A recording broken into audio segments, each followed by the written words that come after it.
1월 20일 월요일 아침입니다. 날씨가 갑자기 푸근해졌단 말이죠. 자, 신인기 기자와 함께하겠습니다. 안녕하세요. 안녕하십니까?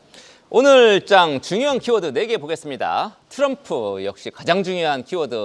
앞으로 4년 동안 계속 중요하겠죠. HD 현대 일렉트릭 테크윙 이번 주 핵심 일정 하나씩 짚어보겠습니다. 첫 번째, 트럼프 대통령이죠. 이제는 오늘 우리 시간으로 내일 새벽 2시에 이제 공식 취임을 합니다. 우리 증시에 큰 영향을 끼칠 텐데 하나씩 짚어보겠습니다.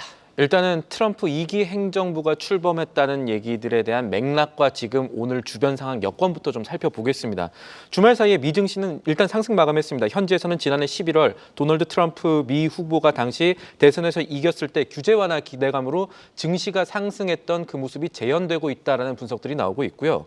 그리고 취임식 때 단행할 연설과 취임 첫날 행정명령, 이것이 우리 증시에게 중요할 텐데 이 강도에 따라서 우리 증시가 어떤 영향을 미칠지 가능성들을 하나하나 생각해 봐야겠습니다. 최근에 낮아진 환율 상황에서 우리 증시가 저평가 논리로 글로벌 증시 대비 상당히 높은 상승률, 지금 글로벌 증시 가운데 상승률이 1월 초 1위입니다. 기록하고 있는데 우리 증시의 주요 변수 가운데 하나는 환율이지 않습니까? 환율이 트럼프 행정부 출범 직후에는 아마 하방 악력을 받을 수 있다라는 게 증권가의 분석입니다.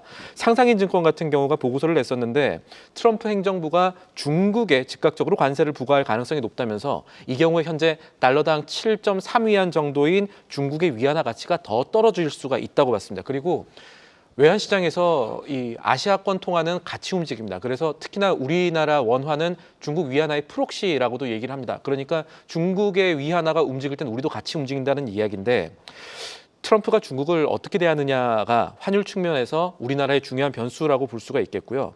또 하나는 트럼프 당선 이후에 점점 더 커지는 미국 우선주의적 정책이 어느 정도 수준으로 나올지에 대한 우려 혹은 불확실성입니다. 함께 보셔야 할 것이 AFPI, 미국 우선정책연구소 출신 인사들이 트럼프 내각에서 중용을 받고 있다는 점입니다. 지금 트럼프 내각, 그러니까 미국의 국무위원들이 한 15명쯤 되는데 이 가운데 5명이 지금 AFPI 출신으로 지금 채워졌습니다.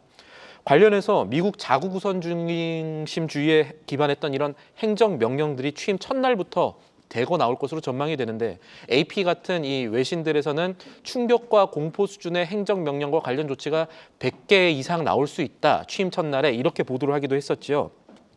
관련해서 볼 것들이 현재 시장에서 예상하는 조치가 무엇인가인데 일단은 국내 반도체 기업들한테 보조금을 줬던 IRA 정책의 폐지 혹은 축소, 그리고 석유와 같은 에너지 산업에 대한 확대, 그러니까 친환경이 좀 저물고 에너지 산업이 기존 화석 산업이 상당히 부각하는 그런 정책들이 나올 가능성, 그리고 가상자산 규제 완화, 이런 것들이 시장에서 화제로 떠오를 가능성이 높겠습니다. 네, 트럼프 2기 행정부, 우리 신 기자 지적대로 미국 우선주의가 핵심 키워드인 것 같습니다. 우리 국내 정치 상황 만만치는 않습니다만 기업들이라도 좀 대비를 잘 해야겠습니다. 두 번째 이슈, HD 현대 일렉트릭 작년 초에 이 종목 알았으면 얼마나 좋았을까요? 10만 원 밑에 움직이던 거 벌써 40만 원 위에서 4, 5배 뛰었습니다. 1년 만에 HD 현대 일렉트릭. 우리 계속 뭐 LS 일렉트릭도 마찬가지입니다만 전력기기 많이 다루고 있죠. 최근에 LA 산불 반사이익 얘기까지 나왔습니다.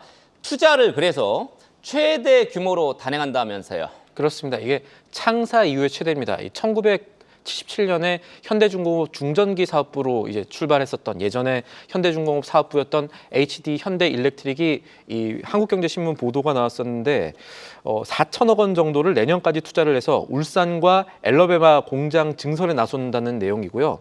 어떤 것들을 생산하느냐, 초고압 변압기를 생산하는데 이게 한 대당 최대 130억 정도까지 하는 제품이고 공장이 증설이 되면은 생산량은 기존의 400대에서 한 500대 이상으로 늘어날 수 있고 기존 대비 27% 정도 상승할 것으로 관측이 됩니다. 그리고 현대일렉과 관련해서 살펴봐야 될 거는 아까 미국 얘기들인데 AI 전력기기 수요로 안 그래도 인프라 관련주가 지금 상승하고 있는 상황에서 초고압 변압기 시장 내 1위 기업이 현대일렉에 대한 관심들이 계속해서 상승하는 모습이 나오는데 미국의 시장조사 업체에 따르면요. 글로벌 변압기 시장, 그러니까 현대일렉이 있는 이 시장이 지난해 720억 달러 규모였는데 오는 2033년에는 1,000억 달러 넘어서 1,230억 달러 규모로 성장할 것으로 전망이 되고 있습니다.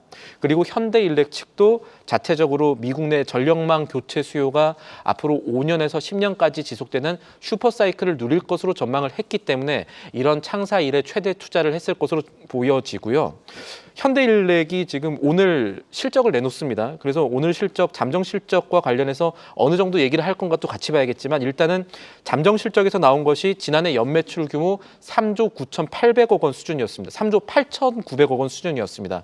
최근에 변압기가 없어서 못 파는 수준이니까 생산 가능 규모 증대 자체는 곧 매출 증대로 한동안 연결될 가능성이 높고 이런 것들이 오늘장 투자 심리에 어떻게 영향을 줄지도 살펴봐야겠습니다. 그렇겠네요. 주가가 막 뛰면서 PER, 주가 수익 비율은 막 올라갈 것 같긴 한데 네. 뭐 실적이 또 좋아지니까 막 생각만큼 그렇게 막 뛰지도 않고 굉장히 좋은 상황인 것 같습니다. 오늘 실적까지 한번 챙겨봐야 되겠습니다.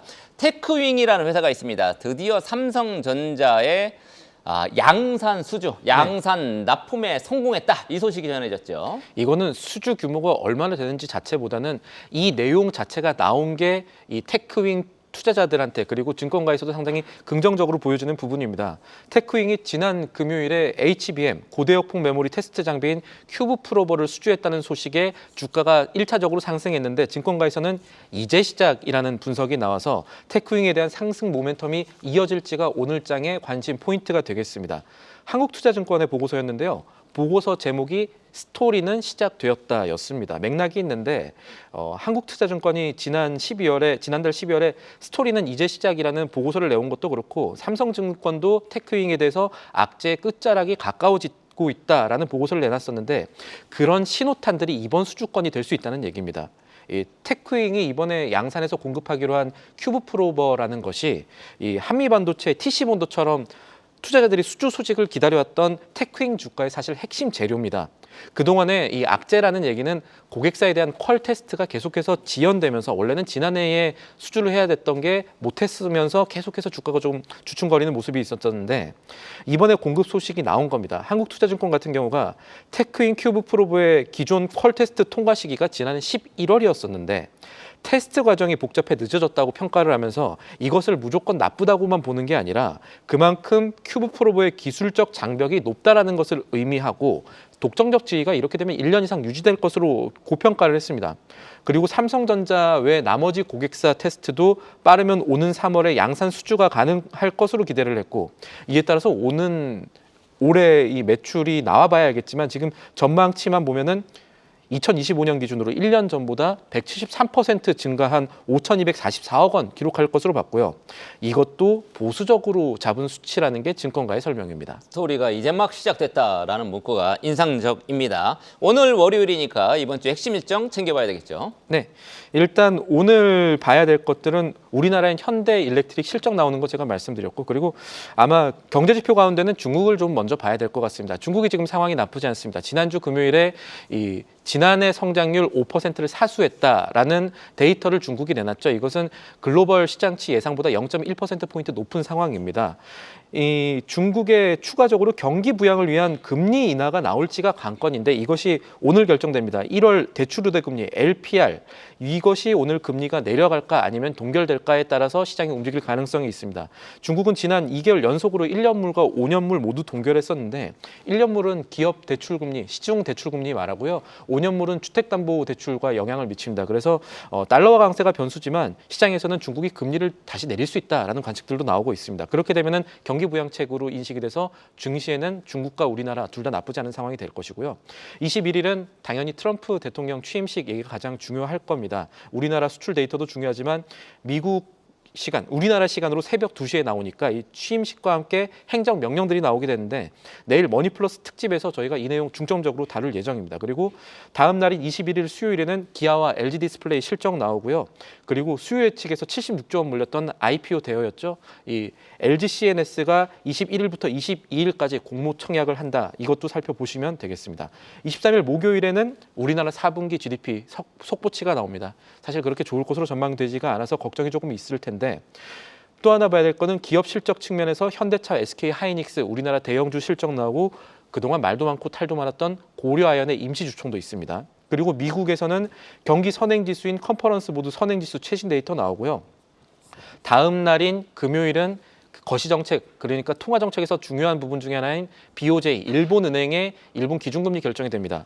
지금 시장 중론은 6개월 만에 일본이 금리를 높일 수 있다라는 데 방점을 두고 있습니다. 일본의 기준금리가 그러면 현재 0.25%에서 연 0.5%로 높아질 수가 있는 것인데, 최근에 우에다 가지고 일본은행 총재가 금리 인상에 대한 의중을 좀 내비치면서 외환시장의 변동성을 대비하고 있는 상황입니다.